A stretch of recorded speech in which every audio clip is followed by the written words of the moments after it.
Hello and miigwech. Thank you for tuning in from wherever you are this evening. My name's Laura McPhee. My family comes from Pikwakanagan First Nation, and I'm mixed First Nations and German and Scottish settler descent. And I'm very happy to be here tonight for a special episode of Right to Play in Conversation, powered by National Bank. We are here today because it is Orange Shirt Day. Today is a day that we honor residential school survivors. We remember those that did not live through the experience, and we seek to listen and learn. Before we start, I want to acknowledge that we're all tuning in from different locations, but I'm lucky to live, work, and play in the East, what is now known as the province of Ontario. This is the traditional territory of the Huron-Wendat, Seneca, and the Mississaugas of the Credit. This territory is covered by the Dish with One Spoon Wampum Belt Covenant, an agreement between the Haudenosaunee and the Anishinaabe and the allied nations to peaceably share and care for the lands and resources around the Great Lakes. More recently, Treaty 13 is an agreement between the Crown and the Mississaugas of the Credit that covers the city of Toronto. These treaties recognize a living relationship between nations and people that now call this land home, including the many diverse First Nations, Inuit, and Métis from across Canada. Today, I'm joined by a couple of very fantastic people, and I'm going to introduce them and then ask them how they're doing. So first, we have TB Nguyen, manager at the Office of the President and Major Donations of National Bank. We have Rachel Mishenene, Executive Director, Indigenous Programs for Right to Play. And we have Denise Baxter, Vice Provost, Indigenous Initiatives, Lakehead University. So how are you folks? We're doing fine, thank you, Laura. We're doing well. I'm doing well, keeping safe and healthy. Miigwech, Laura. Thank you for having me. Really a pleasure to be here. It's amazing to have you all. A big thank you for joining me tonight. TB, would you be willing to share a few words on behalf of National Bank? Yes, thank you so much, Laura, for the introduction. And hello, everyone. First of all, I hope that everyone's doing well and staying safe. I think that's the first thing. I'd like to say also thank you very much for giving me the opportunity to say a few words today. I'm really, really pleased to be representing National Bank this very inspiring, impactful webinar. I am looking forward to hearing what Rachel and Denise will be discussing about healing through play. You know, National Bank has been supporting Right to Play for many years, and we also have Sean St. John, my colleague, who is on their board, and this reinforces the commitment of National Bank to helping Indigenous communities in Canada and Right to Play's mission. Every day we hear injustice done to the community. Just 2 days ago here in Joliette, Quebec, we have Joyce Ishaquan who was mistreated and died at the hospital. So our thoughts go out to her family, friends, and community. And on a very personal note, I feel privileged to be invited to speak on behalf of National Bank, but also on behalf of myself and my family, because today is Orange T-shirt Day. Every September 30th, it's celebrated to commemorate and remind everyone the truth and reconciliation and how the historical and current legacy of colonialism impacts children. I myself come from two countries that are Vietnam and Laos, who were colonized for over 60 years. So I can understand my own history and relate, to colonization and how it can impact society and the country and the people. So I think by understanding, knowing the truth and the truth of our culture and about our history, that can help so that it doesn't happen again. And I think I strongly believe that through peaceful dialogue and openness, I hope that positive changes can happen, in the near future. So I really look forward to hearing our two panelists talking about this topic. So once again, thank you very much for inviting me, and have a great evening. Thank you, or something that we often say is chi miigwech, which is thank you very much. So beautifully said. And I know you folks are a huge supporter of Right to Play, and we thank you so much for joining us tonight. I am going to start with a few questions to the panelists that we have prepped, but watchers, you can toss your questions into the chat as we go, and I'll pick a couple for our guests to answer as well. So to start, I wanted to take a moment to reflect on what today is as Orange Shirt Day, remembering and honoring the survivors, and also reflect a little bit on what is happening in Canada now and the stories we're seeing, and ask you what reconciliation means to you in this moment. So maybe Rachel, you can start. Mr. Miigwech, thank you so much. I'm just going to introduce myself first. I'm Rachel, and I'm a mix of French and Anishinaabe.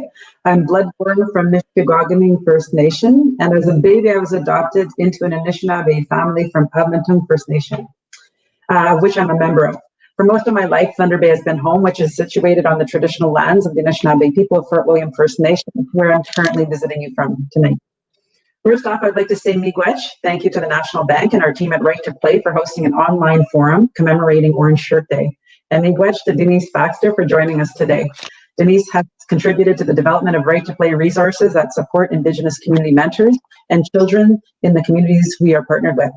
And finally, miigwech to all of you for taking the time to participate in the learning and conversation this evening. My experience is quite common. In learning about residential schools, I didn't know about residential schools while I was growing up. No one in my family ever talked about it.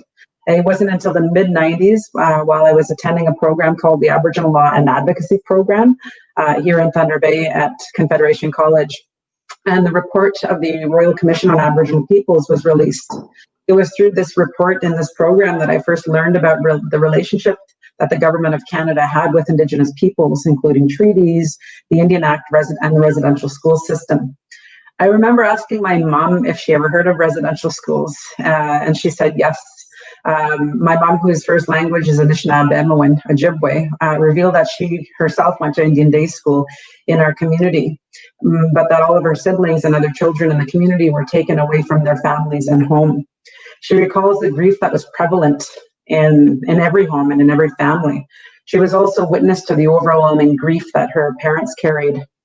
She said it was like someone died, that the grief was so much. So imagine that, a whole community without children. Imagine the loss, the heartache, and the turmoil that children felt, from being taken away from their families and removed into and placed into these residential schools, where their identities would then become the direct target of policies and practices of the residential school system. So for me, it was at this point that I realized the massive impacts and the ripple effects that the system had, which was also enforced by the government, would have on Indigenous people, including my own family, and including residential school survivors, their children, and there were also children that died while attending the residential schools. So reconciliation wasn't even a word for me to consider at that point in my life. But in time, I would come to see that I would be a part of a positive change, and in my role in education and my role within Right to Play, I have always and will continue to see my responsibility to my people, including Indigenous children and youth. So when I think about reconciliation, I think about partnership, a friendship, a relationship that is working towards healing and creating a better, more unified tomorrow. In the context of the Canadian government and Canadians who are working with with building relationships with Indigenous people, reconciliation will include acknowledging the historical and current issues, policies, and practices that impact Indigenous peoples, and to constantly reflect and look inward while embarking on a learning journey that will strengthen and revive the relationship moving forward. So reconciliation will take work, and it'll require action on everyone's part. So there's many answers I could give in terms of where reconciliation, it could change tomorrow, but it's always growing. But the one truth that remains for me is that the truth still needs to be revealed as we continue moving forward, and those dialogue and those conversations need to continue happening. Miigwech. Thank you so much, and thank you for sharing more about yourself and your story and what reconciliation looks like to you. And I think so often we miss that truth and the listening part, and so today is so important for that, for understanding, because a lot of us have missed a knowledge of what residential schools are and the lasting impact on communities. Same question to you, Denise. What does reconciliation mean to you in this moment of time? Bonjour. Denise Baxter, Indigenous, Makwadota, Martin Falls, and Digaba. So I'm actually here also in Thunder Bay, and I have my home community is north up in Martin Falls First Nation on the Albany River. Beautiful, beautiful place, and beautiful river, beautiful people. And I have the privilege right now of actually living in Anishinaabe territory in the Treaty of Robinson Superior of 1850. And most of my life I have lived here, although not all of it. But oh gosh, I had a really amazing opportunity today to hear the chief of Fort William First Nation speak, hear one of my dad's cousins, Bob Baxter, speak about his experience in residential school and his role in moving the class action lawsuit, the Baxter class action lawsuit, which brought around the Truth and Reconciliation Commission development. It was one of three lawsuits across Canada. And, looking and listening, I listened to Rachel speak so eloquently about, her personal story, her educational journey, and her professional journey, and her role as an Anishinaabe within the community. And, that's a really, really strong voice. And I would echo, much of what she said. Although with some differences, because, my father was a residential school survivor at Pelican Falls Residential School and Shinwalk Residential School in both Sioux Lookout and in Sault Ste. Marie. Both my my grandmother spent 1 year, 2 years there, I think, and my grandfather spent 6 years at Pelican Falls. He often said he built Pelican Falls because, he passed away just over 10 years ago, and he was 96 at the time. So, when he was a young student there, really, he said what they did was they cleared the land, they were clearing trees. He said, we learned how to read and write a little bit in English, but basically we were just workers. And, all the food they grew, they never got to eat. It used to get bagged up and put at bags at the driveway. And he said he would see a truck come and pick the food up and take it away. And so they really never ate anything they grew. Although for, I think, my whole life that I knew him, he always kept a small garden and grew his own potatoes, which he then ate himself. So, I think about, the different stories that I've heard my own family members share over the years, my uncles, my dad, my aunt, my grandparents. And, everyone has had a very similar but dissimilar experiences, really depending on the age they were, who they were, the schools that they went to. But, the one piece that is a common thread of that is definitely the separation from family, that feeling of loss, that real feeling of being unprotected and being very vulnerable, and in many cases being abused well away from their family. I one time was listening to my dad talk, and he shared with me that his mom, my kokum, sorry, it's always so emotional when I hear these stories, and when I say them back, but, he said kokum used to take them into the bush because they lived up on the Albany River at Washoe Lake for most of the summer. And so there's no town there. It's just literally a lake and a small little cabins and tents along the lake shore. And he said Kokum used to take them each one at a time into the bush overnight and just show them love and help fill them up before they had to leave for that long journey where they would be gone for the year ahead. And it was always hard, I'm sure, for everybody. Hard for her as a mother, hard for them as siblings. Attending school and never being able to talk to their siblings because there was a line in the dining room and a line upstairs and their beds were on opposite sides and a line in the playground. So sisters and brothers couldn't play together like they would have been able to play together at any other time. And so, these are the stories that I carry that have been shared with me. And I know there's many, many, many people who carry their family stories with them and their own stories, if they were indeed the people that went to residential school. Yeah. And so, I'm 52 now, I have 2 kids of my own. And it's important that they know these stories, but that we have worked really to help them understand those very systems that Rachel shared that were really designed to try to separate families, separate us from our culture, our language, our land, and each other. And for them to really recognize their own strength and what they carry, and the continual relearning of language and relearning of culture practices, and relearning of traditional stories, which I think probably all of us are quite willing, engaged in different ways, but they remain really, really important for us. And, we talk about identity a lot. My mother's got a Scottish background, my father's Ojibwe. I grew up with both of those family stories to some degree. Some of them were the good stories, usually on both sides, but occasionally those painful stories emerged as well. And so understanding what that is and how to walk within those spaces. And like Rachel, I've been an educator my whole career.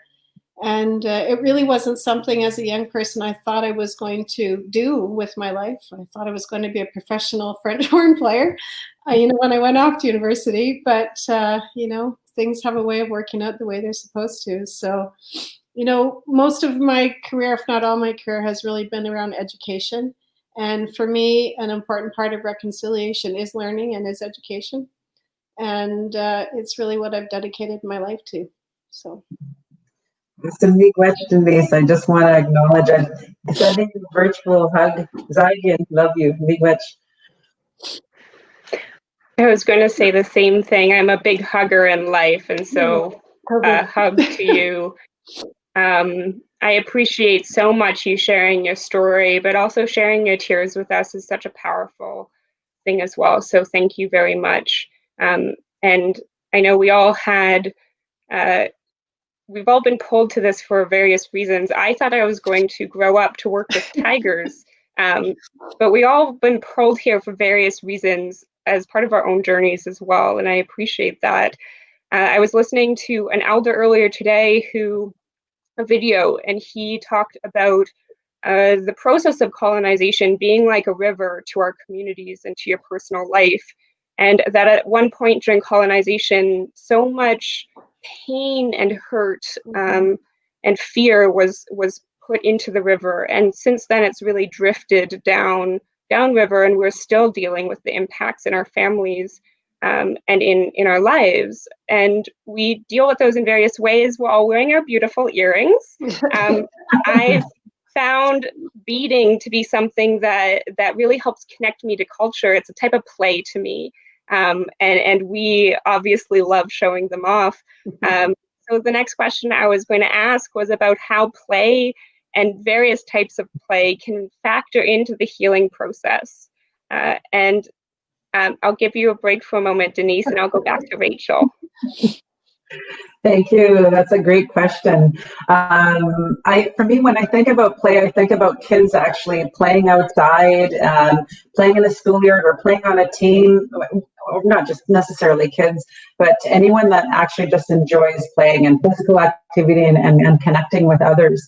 And I think for me, when I think about play, the very physical act of playing, I think it's about helping each other grow, learning together, walking together, encouraging each other, pushing each other to take it to the next step, to the next level.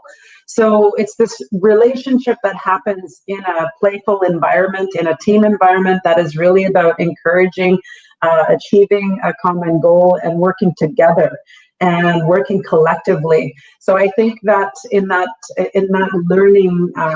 learning and playful space, there's opportunity for us to really have conversations. If it's something that's challenging a teammate or someone on the playground or whatever we're playing, if something's bothering someone or bringing someone down, whatever it might be, my instinct or my reaction would be, hey, what can I do? Is there anything that I could do?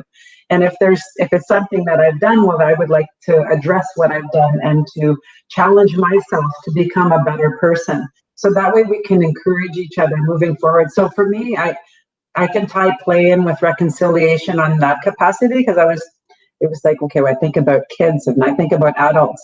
and reconciliation through play in our Right to Play programs has also empowered others and really demonstrated building and fostering of relationship moving forward, as Right to Play being a non-Indigenous organization working with, in partnership, Indigenous communities across Canada for the very act of play, and that in itself is an act of reconciliation. I love that, the coming together. I can picture myself coming together with other kids on a playground to play grounders or whatever, and that moment where you can talk through things so much easier because you're smiling and you're laughing and you're playing. Thank you, Rachel. Denise, how about you? How does play connect to this process of reconciliation? Well, I'm going to share well, I already told you how old I am, but when I talk with my kids, I always caveat with, I grew up in the 70s. Play tended to be a little rougher and a little more tumbly, I think, in that generation than it is now. But really, I think that was probably one of the key areas where we learned resiliency, where we learned negotiation, where we learned relational building, where we learned to find our own strengths and how to best use those to our own advantage sometimes. Where we learned how to teach our younger, cousins and friends and siblings the skills that they would need to learn to be successful. And so for me, a big part of play is really a way for us to practice those life skills that we need to be a healthy adult. And, when I think of traditional games, I know we have all kinds of games, but very traditional games were really designed in order to teach children the skills that they would need to survive as adults in life and survive out on the land and survive in nature. And, whether it was strengths or flexibility or,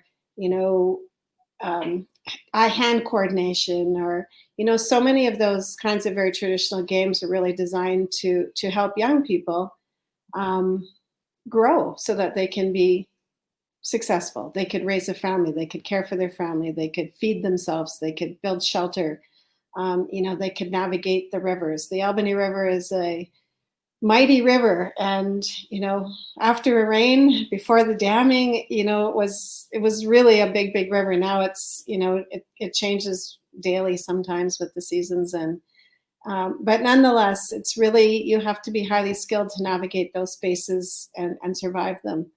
And so for me, play is really an opportunity for children today to develop their strengths, to develop their toolkits in life, while still maintaining those cultural areas of importance to themselves and their families and their communities. Yeah, and it's amazing how much residential schools took from our Agukums and Anukums, and the way that removing play takes so many of those life skills from us. And I think I very recently returned to loving fishing and going to the land, and that is a form of play that really brings quiet to my heart. You're able to learn how to sit in the quiet, and that's something that we lost for a while, and it's something that we're so proud to be reclaiming and to relearn that type of play. So thank you so much for bringing that up. Thinking about today as a day of action as well, of learning about truth and learning about action, what can allies out there who are watching this do today, but also on other days throughout the year to support reconciliation and truth? And Rachel, go ahead. Okay, thank you.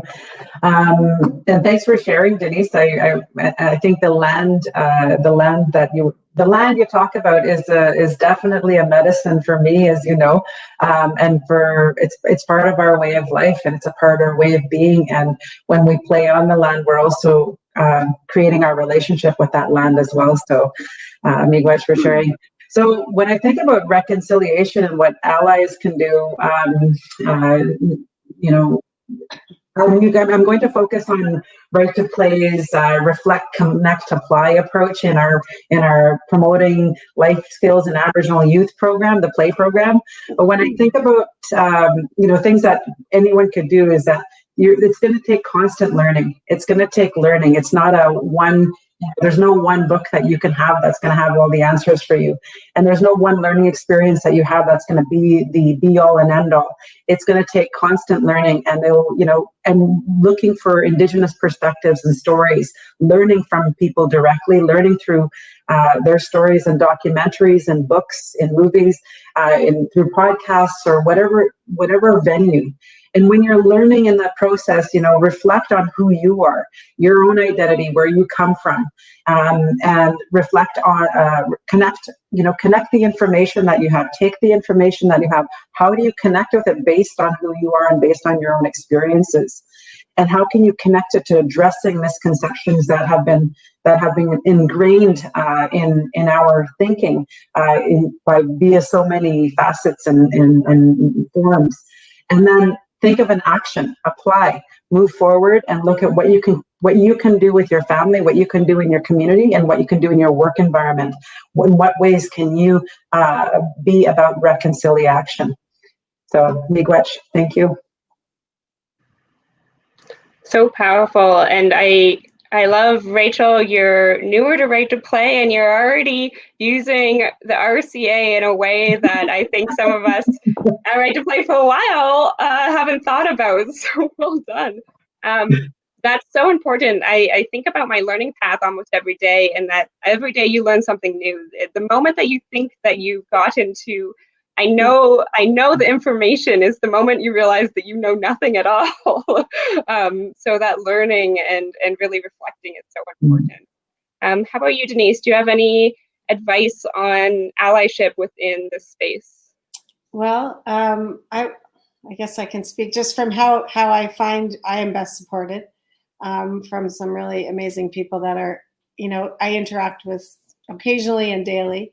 One is really engaging in learning, looking for whether it's reading, like Rachel had said, or video or movies, or going out to community events, joining events like this one where you can actually have an opportunity to hear stories. There are many, many truths out there of people's lives and people's experiences, and they're all valid. And so it's important to not get caught in that narrative of the one story, Yes. but really recognize that there are multiple stories and multiple truths across multiple regions in this big country that's now called Canada. And so, spending time to educate yourself on that, not relying on others to educate you, but joining something like this and then using that as a starting point, as you had pointed out, Laura, to then step forward and continue your learning journey. Thinking about ways to engage with community, again, being there and being with people, showing your support, but not being the voice of. There's really a fine line of speaking on behalf of other people versus sometimes you're the elbows in the room that creates that space and holds that circle open so that people can come into that space. And so using your privilege that you have to leverage space for others to have that time. And then as you're holding that space open, hopefully there comes a time when that space is just open because that it's now a new space. But you learn as a listener when you're, privileged to be in those spaces with people. And that's really an important place to have as a person who walks beside. And sometimes in front, if you need to be like the bow of the canoe and create that opening for the rest of the canoe to come through the water. So those would be some of the things on a general level that I would say I find are very helpful.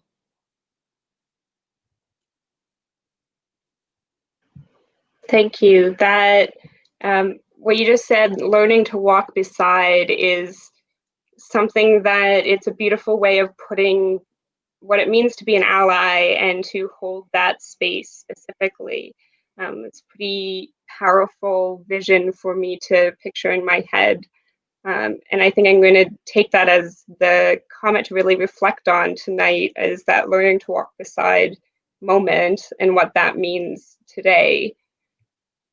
For a question that's coming to us from the audience, Corrine asked, any Indigenous authors do you recommend to teach kids about the history of Canada and residential schools?